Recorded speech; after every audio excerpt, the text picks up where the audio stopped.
you can make your own mayonnaise. And it is so delicious. Stop paying for water and all the ingredients that you can't pronounce. Welcome to V's Cooking with Love channel. It is so easy, won't even take you a minute, and just a handful of ingredients. So let's cook. It is truly very simple and easy to make that delicious mayonnaise because it is so good. You will not believe it. You will not buy another mayonnaise again. Try to find a fresh egg. It is very important to have a good egg in here and as fresh as possible. I have been very blessed this year. Our chickens, they have been very busy and we have a lot of good eggs this year. I couldn't help myself. I had to show you my eggs. You see what I'm talking about? How delicious. But wait for it.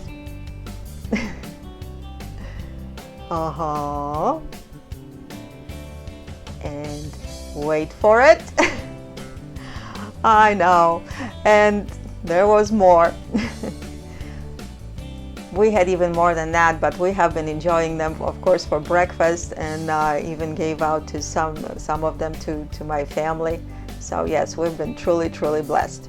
But let's get back to the recipe. Next ingredient will be mustard. I normally use spicy brown mustard.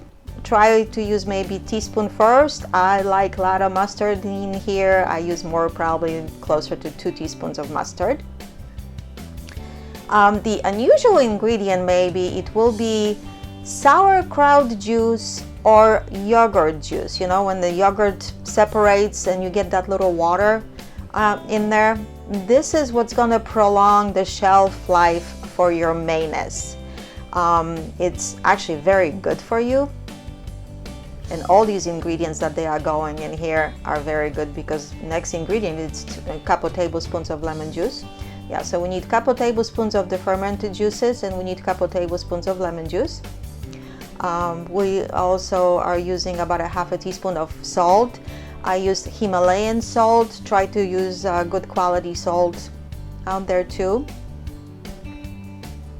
And the final ingredient will be oil. In here, in the recipe, I used grapeseed oil. You can use even olive oil if you don't mind that little bit different taste of olive oil that's going to bring to it. I find it that I like the grapeseed oil the best. And when we will be working this with immersion blender, I find it the best.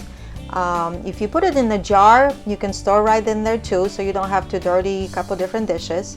And we are working the immersion blender from the bottom of that jar. First, we are working what it's sitting on the bottom. Let those ingredients separate even a little bit for that minute before you start blending. And once you get that white color coming up, you slowly lift up that blender higher and higher until all the ingredients are mixed up. Because you don't want to have some kind of separation going on. Some things, they don't work as well as the immersion blender.